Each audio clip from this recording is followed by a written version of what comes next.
Je dirais que de manière générale, nous conseillons à nos clients de démarrer par le prompt engineering et d'ensuite de faire du fine-tuning si le prompt devient un peu trop gros et hors de contrôle.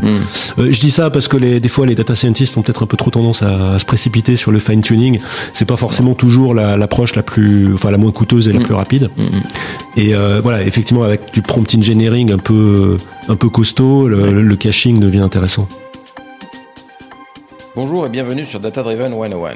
Je suis Marc Sanselme, l'hôte de ce podcast qui s'intéresse aux applications concrètes et variées de l'intelligence artificielle et de la data. Dans Data Driven 101, je reçois chaque semaine des professionnels pour qu'ils nous partagent leurs expressions et leur vision sans filtre.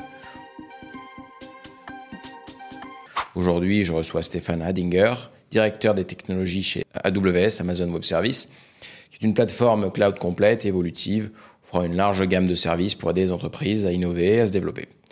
Bonjour Stéphane. Bonjour Marc. Alors Stéphane, est-ce que tu peux nous donner avec tes mots un petit peu plus une vision sur les activités d'AWS ? Oui, alors effectivement, AWS, c'est la division cloud computing du groupe Amazon. Ça a été créé il y a 18 ans déjà.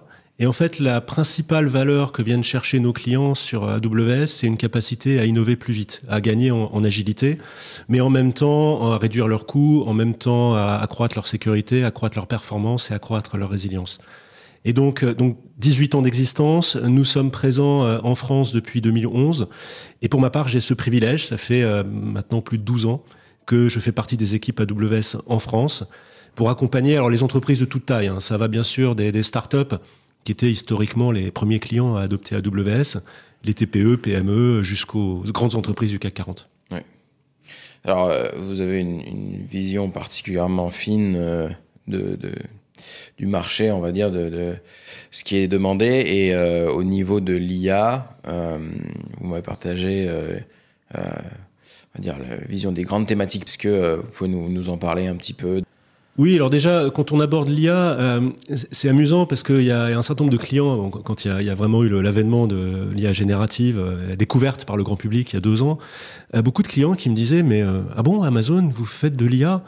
Et ça me faisait un petit peu mal au cœur parce qu'en fait, au sein du groupe Amazon, on fait de l'IA depuis plus de 20 ans. Et parmi les auditeurs, si vous êtes client d'Amazon.fr ou d'Alexa ou autre, il y a de l'IA du sol au plafond. Et en fait, je me suis dit, finalement, c'est peut-être plutôt aussi un compliment, parce que finalement, c'est de l'IA, mais qui ne se voit pas, parce qu'elle est vraiment bien intégrée dans l'expérience utilisateur. Alors pour les entreprises, ça fait plus de 6 ans maintenant que nous avons une plateforme d'IA qui s'appelle SageMaker, pour les entreprises, avec plus de 100 000 entreprises qui l'utilisent dans le monde. Alors toujours pareil, les très grands et les entreprises de taille plus modeste. Et nous avons lancé il y a 1 ou 2 ans Amazon Bedrock, qui est vraiment le moteur pour l'IA générative, avec un maximum de choix. Alors des choix comme Llama de Meta sur des modèles open source, Mistral bien sûr, cette magnifique start-up française, mais également des modèles d'Amazon et surtout des modèles d'Anthropic qui s'appellent Claude, Claude 2, Claude 3, Claude 3.5, qui aujourd'hui sont assez plébiscités sur le marché.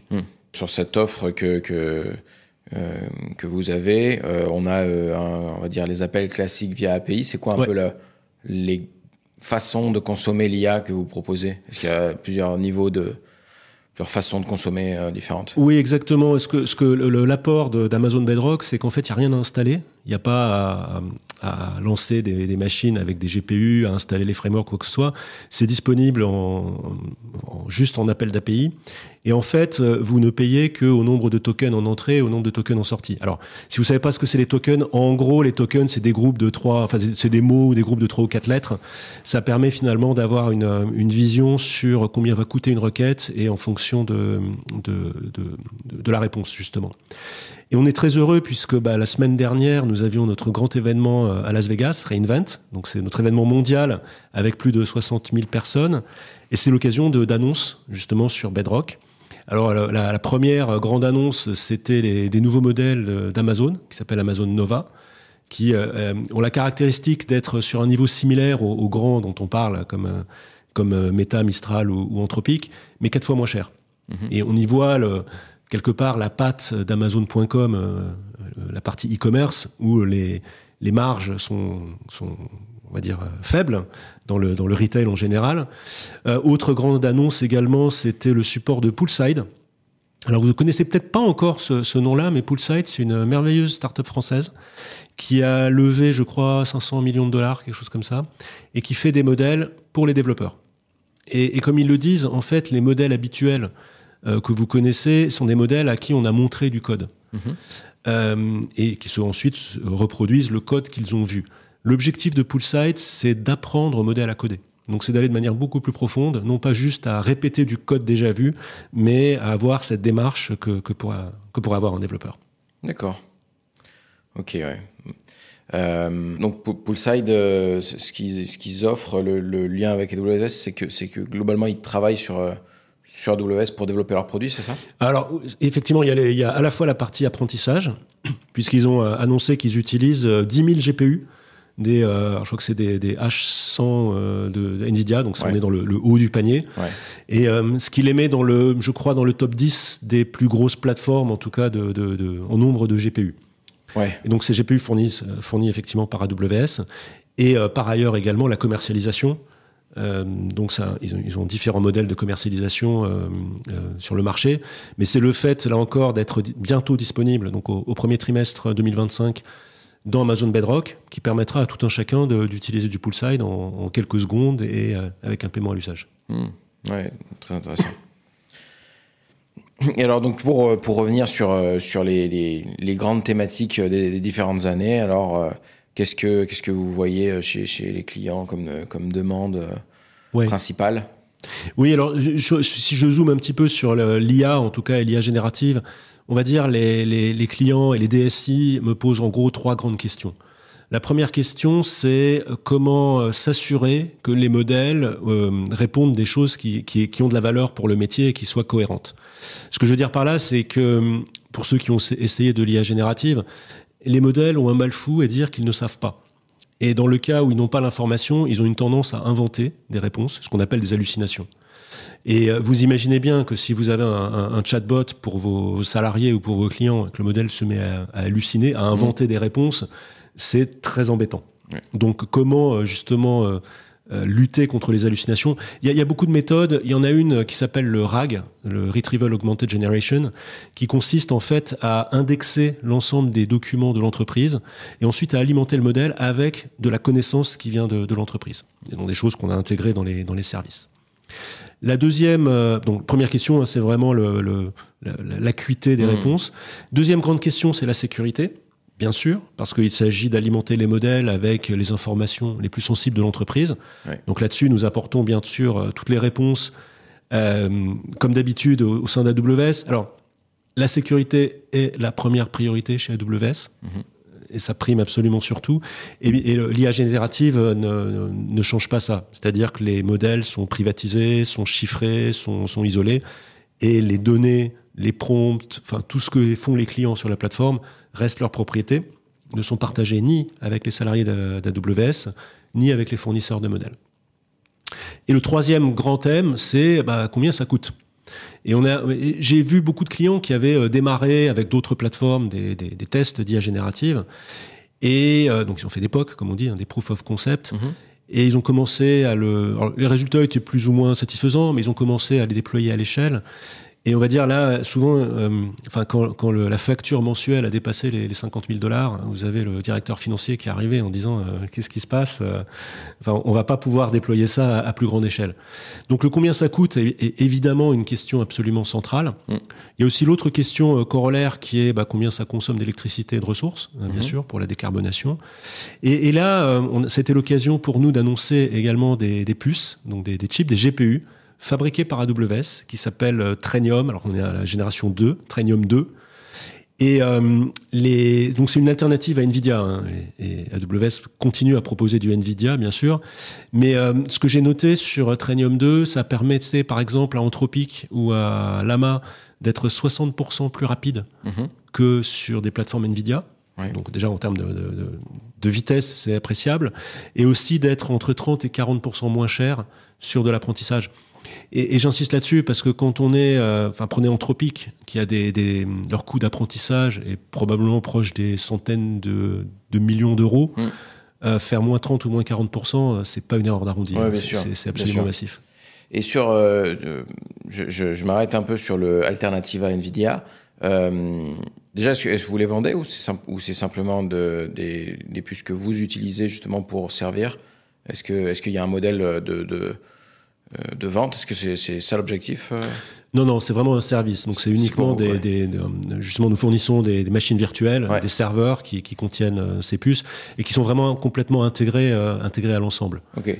Et d'un point de vue software, donc si, pareil, je me mets un peu dans le cas pratique, demain j'ai envie de tester Trainium, est-ce que pour moi c'est transparent parce qu'en fait j'utilise l'API, ou bien est-ce que on est dans des cas d'usage où par exemple j'aurais envie de faire tourner mes propres modèles sur une carte graphique et je peux utiliser votre puce Trainium qui me coûtera moins cher que la version avec une carte Nvidia, et du coup c'est transparent pour moi au niveau des installations, parce que c'est toujours ce qui fait peur avec l'infra.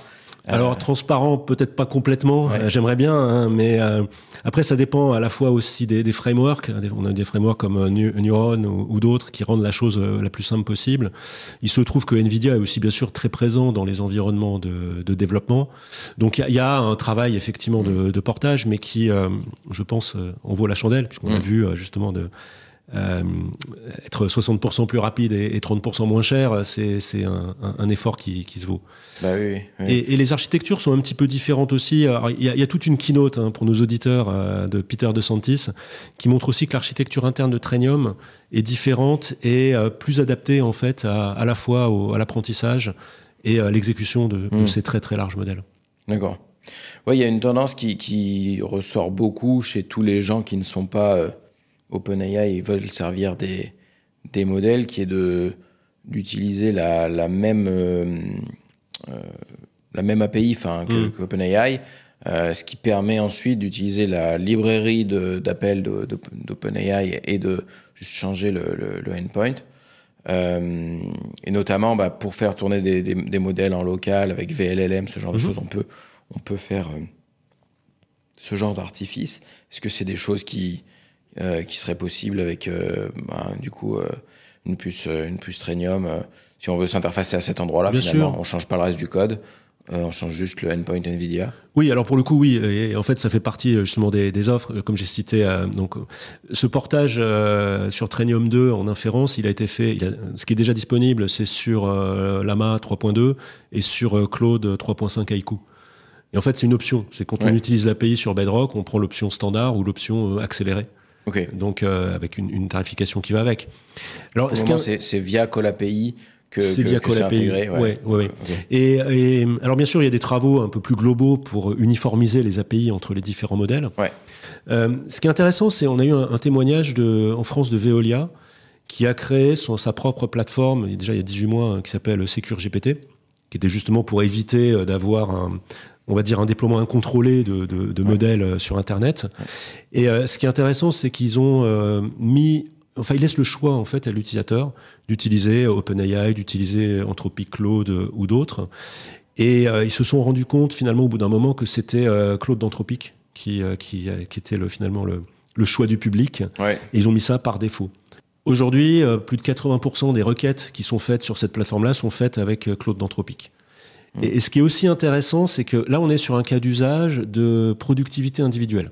Donc, vous l'avez tous essayé, hein, c'est résumer du texte, faire de la traduction et une aide à la rédaction des emails. Et quand je parle avec les clients, les directeurs financiers sont très, dubitatifs sur le fait d'aller payer, par exemple, des licences à 35 € par mois par utilisateur pour avoir justement cet assistant qui permet d'écrire des mails ou de faire des comptes rendus de réunion. Dit autrement, si le système vous permet de faire un compte rendu de réunion en 30 secondes au lieu de 8 minutes, est-ce que ça rend votre entreprise meilleure? C'est pas évident. Ouais. Donc dans le cas de Veolia avec SecureGPT, justement en maîtrisant les coûts, la plateforme, ils sont arrivés aujourd'hui à un niveau où ils sont à moins de 2 € par utilisateur par mois. Et là, on parle déjà de 50 000 utilisateurs. Hein. C'est pas un POC, c'est en production, c'est plébiscité. Et là, en moins de 2 € par utilisateur par mois, on est bien sûr dans une zone qui est quand même beaucoup plus simple pour les directions financières. Bien sûr. Oui, puis c'est vrai que comme vous dites, chaque usage va avoir un peu son vainqueur, et à la fin, c'est 30 € par licence, par logiciel. Et il peut y avoir un certain nombre de logiciels à la fin. Il y a un seul modèle, il y a plusieurs modèles. C'est quoi un peu la famille Nova, comment elle se présente? Alors, très bonne question. Alors, déjà, notre conviction en termes de technologique, c'est qu'il n'y a pas un modèle qui permet de répondre à tous les besoins. Et même sur Nova, c'est la même chose. Donc, Nova, sur la partie LLM, il y a 4 modèles. Du tout petit, du micro, light, pro et premier. Donc, vous communiquez sur les nombres de paramètres? Donc, non, nous ne communiquons pas sur le nombre de paramètres, mais on est sur des modèles qui sont, qu'on appelle des modèles frontières, donc, qui avoisinent, je pense, alors le trillion de paramètres. Alors, je fais juste une parenthèse. Alors, le trillion, quand on parle de trillion en anglais, pour les Américains, le trillion, c'est 1000 milliards. En français, le trillion, c'est un million d'un million d'un million. Enfin bref, c'est différent. Donc, je vais éviter le terme de trillion que vous pouvez voir d'ailleurs dans la presse pour dire 1000 milliards de paramètres. C'est l'ordre de grandeur. 1000 milliards, d'accord.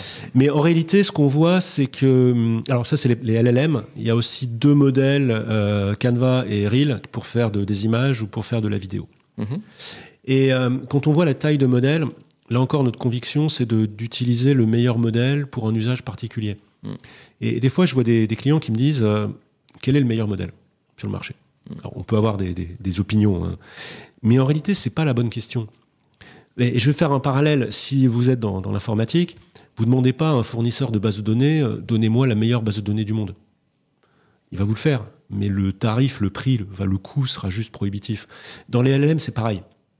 Donc, démarrer et itérer sur des très très larges modèles, c'est intéressant pour démarrer un projet, mais très vite ensuite, les clients vont repartir sur des modèles plus petits. Donc, l'idée d'Amazon Nova, c'est en fait pas forcément d'utiliser le modèle premier qui est le plus gros en production, mais d'utiliser pour ce qu'on appelle de la distillation. C'est-à-dire, en gros, c'est de dire, on prend un petit modèle, et on va le surentraîner, basé sur ce grand modèle, avec des questions qu'on a préparées. Donc on fait une sorte de transfert de connaissances sur un domaine précis entre le très gros modèle et le petit modèle. Et c'est là où on arrive à des choses qui sont absolument fabuleuses. Alors ça, c'est un très bon sujet, justement. Qu'est-ce qu'on peut faire, qu'est-ce qu'on ne peut pas faire avec AWS? Aujourd'hui, j'ai une tâche identifiée, je la résous avec un gros modèle, je collecte des données d'entraînement de cette tâche, et... je veux maintenant réduire mes coûts, réduire la latence, garder la perf en distillant dans un petit modèle. Est-ce que je peux faire ça avec AWS? Comment je m'y prends? Oui. Alors, je vais donner un exemple concret. On l'a fait avec Fox Intelligence, qui est une société française qui fait de l'analyse de panels de consommateurs. Et ils se basent sur les emails. Donc, alors bien sûr, c'est des consommateurs qui adhèrent au service. Et donc, Fox Intelligence va lire les emails pour aller extraire des informations. Donc, par exemple, un client a fait une commande sur Amazon.fr. L'email de confirmation de commande va être lu par Fox Intelligence pour extraire les produits, les tendances, des informations de ciblage marketing. Jusqu'à présent, il le faisait avec ce qui s'appelle des filtres qui étaient fabriqués manuellement. Donc, il y en avait plus d'un millier qui vont aller extraire les différents champs, et ce qui est très coûteux à maintenir, parce que les emails, ils changent régulièrement de format. Donc leur idée, c'était d'utiliser un LLM pour extraire automatiquement ces différents champs. Ils ont démarré, et en fait, ils avaient deux approches, soit de faire du fine-tuning, où en fait, on va affiner le modèle, justement, pour lui apprendre des choses basées sur des données, soit faire du prompt engineering, où là, au contraire, on va faire un prompt plus sophistiqué. Donc, ils ont fait fine-tuning avec Mistral et prompt engineering avec Claude d'Anthropic. Ils l'ont fait avec nos équipes. Et finalement, ils sont aperçus que le fine-tuning avec Mistral, et ils l'ont fait avec Mistral 7B, avait de très bons résultats et était finalement beaucoup moins coûteux. Et entre le démarrage, si je me souviens bien, entre le démarrage de leur premier projet et ce qui est en production, ils ont divisé par 4 les coûts, justement avec cette approche itérative. Vous savez combien ils avaient d'exemples pour que ça marche? C'est un peu la question qui vient tout le temps avec le fine-tuning. Combien il nous faut de data points? Combien d'exemples il faut pour que ça commence à marcher? Pas forcément tant que ça. C'est-à-dire que il faut déjà une bonne dizaine. Une dizaine, c'est peut-être un petit peu limite, mais ça commence déjà à donner des résultats. Oui, à partir mais des centaines ou des milliers. Mais là où on est très très loin des dizaines ou centaines de milliers qui sont nécessaires pour entraîner un modèle from scratch. Donc le ticket d'entrée est beaucoup plus léger. Ouais. Mais quand on regarde dans le cas de Fox Intelligence, ça leur permet aussi de traiter 10 fois plus d'emails par jour, et surtout d'adresser des nouveaux pays, donc des langues qu'ils n'avaient pas adressées jusqu'à présent, parce que ça aurait été trop coûteux de refaire tous les filtres dans des langues différentes. Ouais. Et alors, donc, si maintenant on se remet dans la situation, je veux faire ça avec AWS, avec les outils disponibles.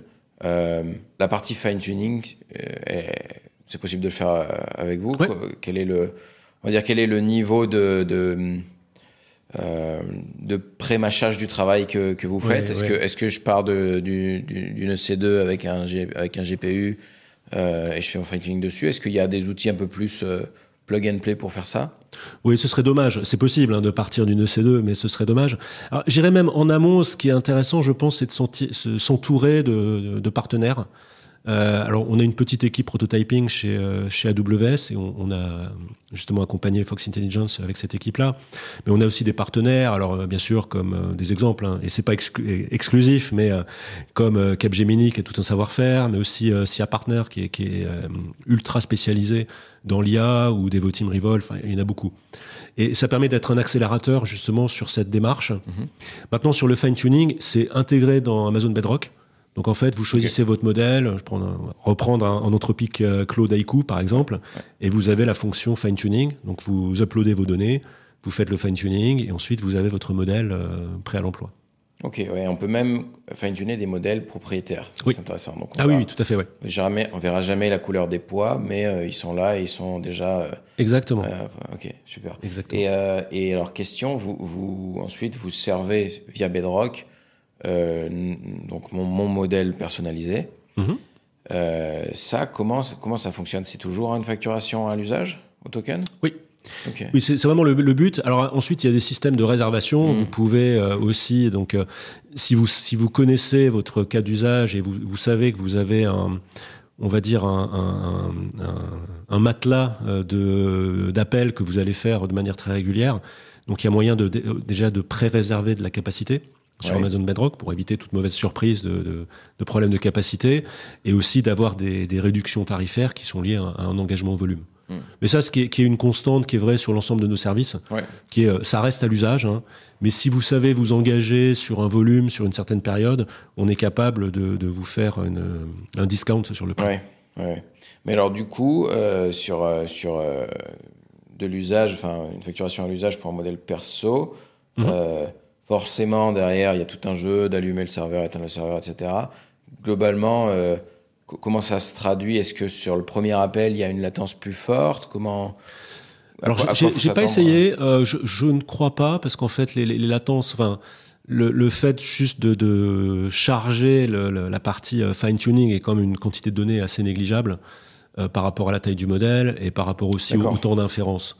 Donc, c'est une bonne question. J'ai pas eu l'occasion d'essayer, mais je pense que c'est assez négligeable en termes de latence. Ok, d'accord. Ouais. Donc, ça serait juste le delta de fine-tuning. Si vous fine-tunez pas toutes les couches, potentiellement, c'est plus petit. Okay. C'est le but, en fait, du fine-tuning. Il y a beaucoup de techniques dessus, mais en fait, on touche pas au poids du modèle central. On rajoute des couches en entrée, en sortie, qui permettent d'affiner, de changer certains éléments. Ok. Non, c'est effectivement hyper intéressant. Donc, le prix d'un modèle fine-tuné, il est plus élevé qu'un modèle non fine-tuné? Là, c'est une colle. Je crois qu'il est légèrement plus élevé, mais il faut que je vérifie. Entendu. Ok, bon, super. Tiens, je continue ma liste au Père Noël. Est-ce qu'on peut avoir quand on a l'occasion de faire le même appel beaucoup de fois avec un gros prompt et on a envie du coup de ne pas repayer le calcul du début du texte, est-ce qu'on a cette possibilité avec Bedrock de pré-cacher on va dire le modèle en cours de calcul jusqu'à là où ça commence à diverger entre plusieurs appels, quoi. En tout cas, merci de la question, parce que c'est justement ce que nous avons aussi annoncé. C'est une des nombreuses fonctionnalités que nous avons annoncées à re:Invent, qui est justement Bedrock Prompt Caching, qui sert à ça. Donc, et qui a ce double avantage, effectivement, c'est à la fois de réduire les coûts, puisque ces tokens d'entrée ne sont plus comptabilisés, et d'améliorer les performances aussi, puisqu'effectivement, le prompt a déjà été pré-traité par le modèle.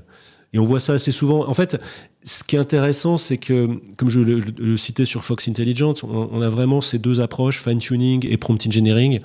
Je dirais que de manière générale, nous conseillons à nos clients de démarrer par le prompt engineering et d'ensuite de faire du fine-tuning si le prompt devient un peu trop gros et hors de contrôle. Je dis ça parce que des fois, les data scientists ont peut-être un peu trop tendance à se précipiter sur le fine-tuning. C'est pas forcément toujours l'approche la moins coûteuse et la plus rapide.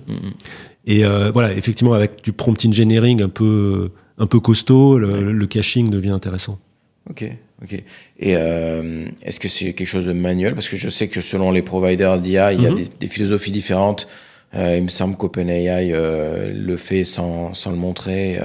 D'autres le font avec une option dans l'appel. Là, c'est une option. Hein. Non, on fait rien sans le montrer. Ouais. Non, c'est une option. Justement, le but, c'est que les clients gardent le contrôle. Hein. Ok, super intéressant. Ok. Et alors, pour revenir sur les tendances, parce que du coup, on n'a pas fait cette description encore. On a eu plein d'autres sujets. Qu'est-ce que vous avez vu se dégager comme tendance des grandes thématiques développées par les clients au fil des années? Sur l'IA ou non de manière générale? Oui, en IA, oui. Oui, alors effectivement, le 2023, je vais dire, a été plutôt l'année des agents conversationnels, des chatbots, plutôt dans cette logique qu'on a citée de productivité individuelle. Ouais. Alors avec comme je disais, le ROI est pas forcément simple à trouver, ou en tout cas il faut que le coût soit le plus petit possible. Il y a un peu une exception quand même, c'est sur les outils de codage. Donc alors on a sorti Amazon Q Developer à cette occasion. On a parlé de Poolside également, où là les gains sont quand même très très significatifs. Donc 2023 les agents conversationnels. 2024 on a vu vraiment les premiers, de manière massive, les utilisations en production. Alors, j'ai cité Fox Intelligence, Veolia, il y a aussi Iseop dans la pharma, il y a aussi Bureau Veritas, il y en a toute une série. Ouais. Mais là, on est plutôt sur de l'usage de productivité business. Dit autrement, comment l'IA générative permet de faire mieux, plus vite, moins cher. Avec du RAG, avec différents éléments. Et 2025, moi je m'attends à ce qu'on voit plus de l'innovation, des services innovants basés ou rendus permis par l'IA. Dit autrement, et j'exhorte vraiment mes clients à réfléchir dans ce sens-là, en quoi l'IA générative vous permet de faire des services que vous n'étiez pas capable de faire avant. Et donc, ça veut dire des revenus supplémentaires, ça veut dire des services pour vos clients finaux ou vos utilisateurs. Vous avez des exemples de services rendus possibles par l'IA qu'on pourrait voir arriver en 2025 chez les clients Amazon? Alors, en fait, c'est tout le propre de l'innovation, c'est que c'est un petit peu difficile à prédire. Mais en réalité, il y a une frontière entre si on est capable d'optimiser un process business d'un ordre de grandeur, en fait, ça ouvre des voies sur des nouveaux revenus. Je reprends le cas, on va reciter Fox Intelligence. Ils sont capables, grâce à l'IA générative, le but premier, c'était d'abord de réduire les coûts, ok. Mais comme ils sont capables de traiter 10 fois plus d'emails et d'ouvrir une quinzaine de pays supplémentaires, ça se traduit en revenus supplémentaires, en fait. Donc, on n'est pas juste à optimiser un process interne, mais également à faire des revenus supplémentaires. Le cas d'Iseop, alors Iseop, c'est pas très connu, mais c'est une start-up française qui aide les entreprises pharmaceutiques à rédiger les documents de mise sur le marché, les documents de conformité. Ouais. Et donc, ils ont une offre qui est complètement intégrée avec les outils bureautiques. Et il faut comprendre que dans l'industrie pharmaceutique, la fenêtre de tir entre la mise sur le marché et une molécule qui est domaine public est assez courte. Donc, tout l'enjeu, c'est de réduire les temps d'obtention de la mise sur le marché. Ouais. Aujourd'hui, je crois qu'Iseop, sur un processus d'une grosse vingtaine de semaines, permet déjà de gagner 2 ou 3 semaines. Ce qui est énorme. Et leur objectif, c'est de diviser par 2, en fait, le nombre de semaines qui sert à ça. Et donc là aussi, on est dans cette frontière entre...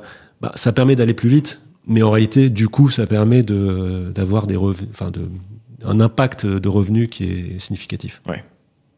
Oui, ça change le champ des possibles. Exactement.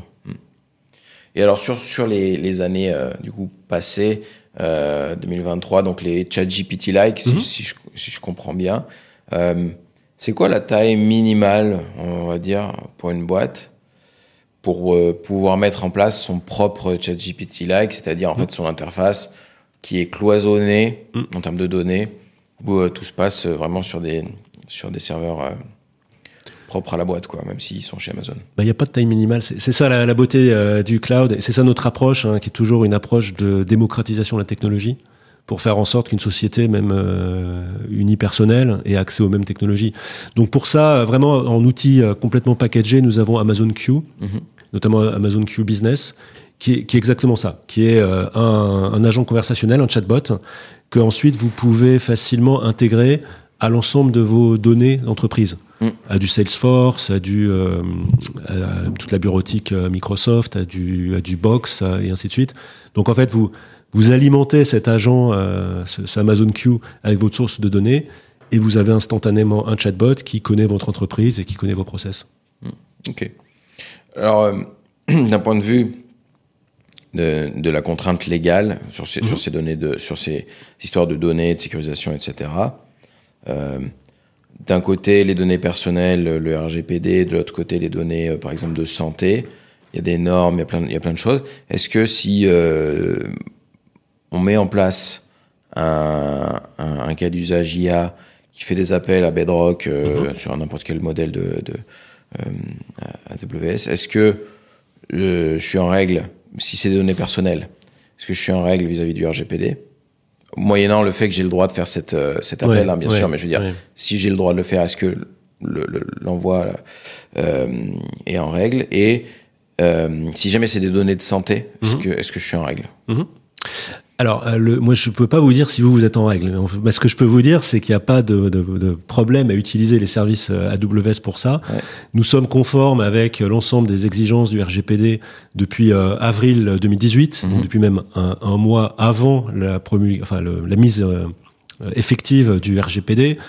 Pareil sur les données de santé, nous sommes certifiés HDS, donc hébergeurs de données de santé, depuis 2019, si je me souviens bien. Donc déjà, ça pose un cadre. Par contre, il faut bien comprendre que nous utilisons ce qu'on appelle un modèle de responsabilité partagée, qui fait qu'au final, en fait, nous ne savons pas ce que font nos clients. Donc nous appliquons les règles du RGPD, de HDS, mais également de paiement de données bancaires. Il y a 130 et quelques certifications et frameworks que nous appliquons. Mais au final, si vous mettez vous utilisez Amazon Bedrock sur des données de santé ou des données personnelles, nous ne le savons pas. Donc en fait, nous sécurisons tous les services comme si vous utilisiez en permanence des données de santé, des données personnelles, des données bancaires et ainsi de suite. Mais pour nous, c'est juste des 1 et des 0 et on ne veut pas savoir. Oui, bien sûr. Mais donc du coup, de mon point de vue, si j'avais le droit de le faire en local sur mon ordinateur, j'ai aussi le droit de le faire chez vous sur ces deux questions RGPD. Il n'y a pas de contre-indication, effectivement. Il n'y a pas de cloisonnement, par exemple, la certification données de santé, elle n'est pas cloisonnée à certains services. Alors, elle est applicable. Moi, j'invite vraiment les clients à chaque fois à regarder le périmètre de certification. Et alors, le périmètre de certification de HDS, il est le même que le périmètre ISO 27001. De mémoire, c'est plus de 120 ou 130 services. Et puis c'est tous les services classiques, on va dire, que nos clients utilisent. Dont Bedrock. Dont Bedrock, oui. Ok. Alors, est-ce que dans les relations avec les clients, dans les échanges que vous avez, vous pouvez nous dire un peu quel est le truc que vous répétez le plus? Alors, moi, je traite vraiment un projet cloud comme un projet de transformation. Et le piège, quelque part, on le voit moins aujourd'hui, mais pendant quelques années, il y a eu ce piège qui est de dire les DSI se disaient, je vais aller dans le cloud juste pour baisser mes coûts. Et en fait, il y a un paradoxe qui est que ça permet effectivement de baisser un peu les coûts, même s'il y a beaucoup de débats des fois sur des méthodes de calcul, parce que comparer des coûts on-prem de data center avec des coûts cloud, c'est très compliqué parce qu'il y a très souvent des coûts cachés qu'on voit pas. Mais en réalité, la principale valeur, comme on l'a dit tout à l'heure, c'est de gagner en agilité. Donc ça permet aussi de réduire les coûts, mais en fait, c'est un projet de transformation. Donc il faut traiter la valeur métier, il faut traiter les coûts, il faut traiter la sécurité. Et surtout, il faut traiter, c'est pas le bon terme, il faut accompagner les équipes. Et alors, ce que je dis là sont des classiques du change management, de la conduite du changement. Mais je dis, ces 4 piliers, il faut vraiment les traiter en parallèle. Donc, valeur métier, sécurité, coût et équipe. Et le message que je passe à chaque fois, c'est former vos équipes. La formation est absolument importante à l'ensemble des équipes. Je me souviens quand Veolia avait démarré son projet cloud, ils avaient formé l'intégralité de leur personnel. Quand je dis l'intégralité, c'est y compris la comptabilité, les ressources humaines, et ainsi de suite. Alors, c'est une formation légère, c'est-à-dire que c'était un un format de 3 heures. Donc, on est un peu à la frontière peut-être entre la communication et la formation. Mais c'était pour avoir un vocabulaire commun au sein de l'entreprise et que ce soit clair pour l'ensemble des salariés de quelle était l'ambition et la stratégie liée au cloud. Et quels sont selon vous les obstacles en termes d'adoption, les obstacles à l'adoption de l'IA que vous voyez le plus? Les ressources, les équipes. C'est vraiment... je pense que vous pouvez interroger n'importe quel client. Déjà, c'est compliqué d'avoir accès à des personnes qui soient opérationnelles justement sur les technologies cloud en général. Sur la data science et sur l'IA générative, c'est pareil.